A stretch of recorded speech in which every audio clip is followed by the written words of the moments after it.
Right, so this is the image that we're going to work with. Let me show you guys an after. So here's the before. I'm going to click the snapshot and look at that. This is how the image will turn out. So here's the before. This is what we're going to start with. It's the raw image. And this is after we've applied these 5 modules to him. Now let me deselect the snapshot and let me make sure that this is set to orientation.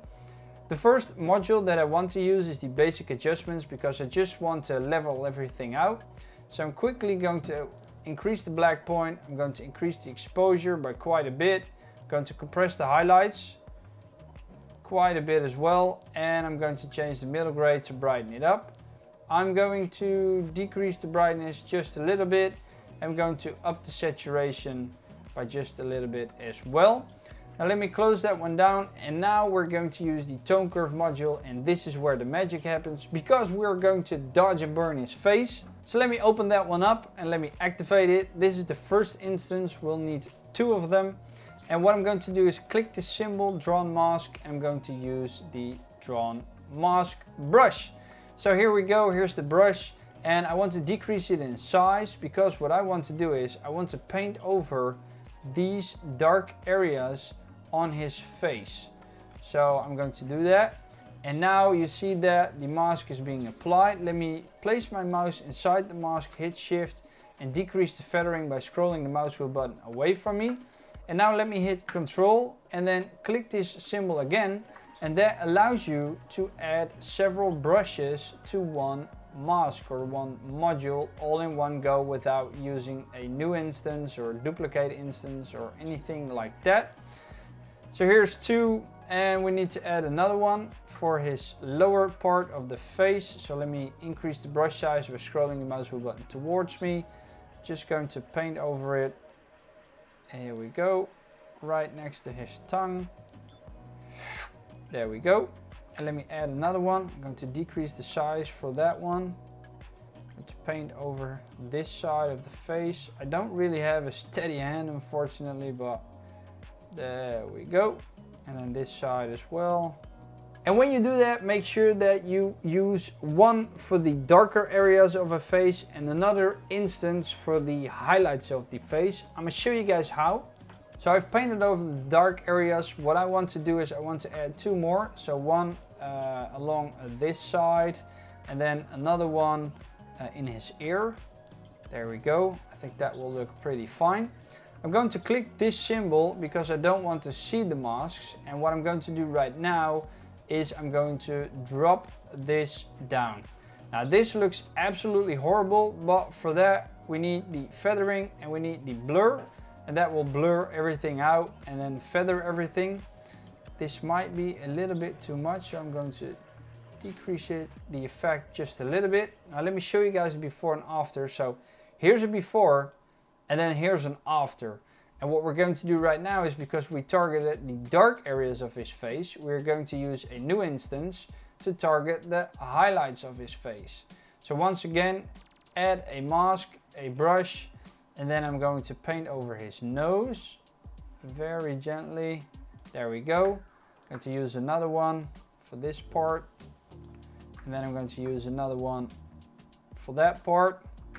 And another one for his face. But I want to make sure that I go in between the lines. So I need another one. And then I want to decrease the feathering of this one. So I'm placing my mouse inside of it and then scrolling the mouse wheel button away from me. I'm going to do the same thing with the one on top of that. There we go. I'm going to add another brush. I'm going to increase its size by quite a bit. I'm going to paint over his hair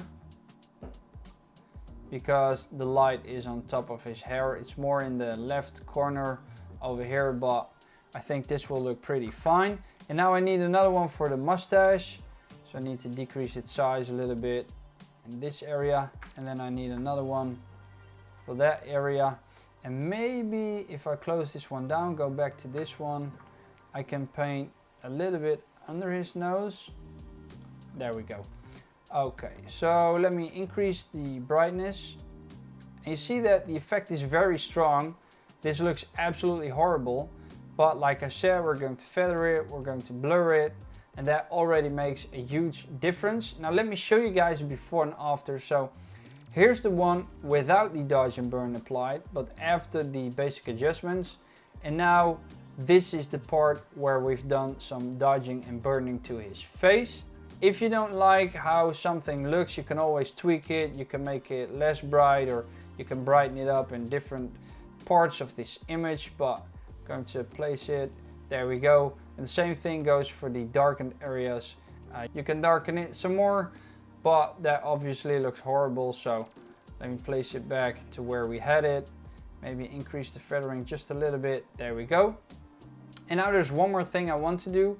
I want to close this one down, open up the exposure one, and let me add a mask, and we're going to add a gradient mask. I'm going to click inside this image. I'm going to hold Control, and that will allow me to rotate this mask. Make sure that the area you want to affect has the dark gray point, and the white gray point is the area that won't be affected. I'm just going to drop down the exposure by quite a bit, just to make sure that the emphasis is on his face. You can use a vignetting as well, but then the edges will be darkened as well, and I kind of like how this looks. Now let me close that one down, go to the color zones, maybe increase the saturation a little bit, but I want to decrease the saturation of his face because it's very yellow. So I'm going to place 2 points. This is a very quick tutorial, I realize that, but I'm going to drop it down, and now his skin tone looks way more natural. Let me show you guys before and after. So here's his skin tone, very yellow-like, and here it's more dull-like, more natural-like. And I think this looks absolutely amazing. So let me close that one down. And just for the sake of this tutorial, we're going to add a little bit of denoise to this image. And now I'm going to hit compress the history stack, take a snapshot, and then select the snapshot, which is on the left side. I'm going to select the original one after we've done some basic adjustments, which is on the right side. So here we've got a very bright image. His face is very bright. And then this face has got a lot more contrast to it. I'm not quite sure if I like how dark this is. So what I'm going to do right now is I'm going to deselect the snapshot, go back to the denoise one, and I'm going to click the first one. Just going to decrease. There we go. That looks better. So once again, take a snapshot, select it, select the basic adjustments layer. So here's the basic adjustments layer. It's very bright. It doesn't say anything. It's very flat. And then here we have an image which has been edited, which has some dodging and burning in it, and it's got a lot more contrast.